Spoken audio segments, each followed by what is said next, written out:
তাদের যে সাম্রাজ্য চাঁদাবাজির এটা ভেঙে পড়বে ইনশাআল্লাহ। 12 তারিখে রায় দিবেন। আপনারা জানেন, শেষ কথা, এখানেই আলেমদের দাঁড়িয়ে ধরে টান দেওয়া হয়েছে। এই যে আপনি এদিকে আসুন, আসেন মুরব্বী, আসেন মুরব্বী আসেন। আসেন। আপনি দাঁড়িয়ে রেখেছেন কেন? রসুলের সুন্নাত, এই দাঁড়িয়ে ধরে যদি কেউ টান দেয় এটা আপনি সহ্য হবে না? জি না, এই দাঁড়িয়ে ধরে টান দেওয়া হয়েছে। যে দাঁড়ি হলো উনি রাসূলের সুন্নত অনুযায়ী রেখেছেন। এই বাইতুল মোকাররমের গেটে আমরা এই ধরনের কর্মকাণ্ড বাংলাদেশে ইনশাআল্লাহ বন্ধ করে দেব। আপনি বলেন, দেশে চাঁদাবাজি চান? না। দেশে দুর্নীতি চান? চাই না। ওসমান হাদি ভাইয়ের বিচার চান? চাই।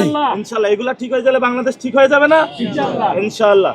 এই যে প্রত্যেকটা মানুষের একই কথা, ইনশাআল্লাহ বাংলাদেশ পরিবর্তন হবে। এখান থেকে পরিবর্তনের জোয়ার শুরু হয়েছে, সারা বাংলাদেশে পড়বে, শুধু ঢাকা ৮ আসন নয়। সবাই শাপলাকলির সাথে থাকবেন।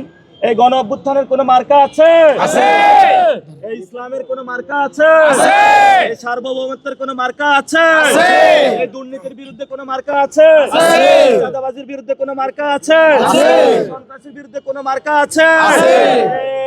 এই সেই মার্কা শাপলাকলি। জোরে বলি শাপলাকলি। গলি গলি শাপলাকলি। মুসল্লিদের শাপলাকলি, মায়েদের শাপলাকলি, বোনেদের শাপলাকলি, ব্যবসায়ীদের শাপলাকলি, আমার তোমার শাপলাকলি, অলি গলি শাপলাকলি, মুখে বলি শাপলাকলি, জোরে বলি শাপলাকলি। 12 তারিখে শাপলাকলি হবে রায় শাপলাকলি।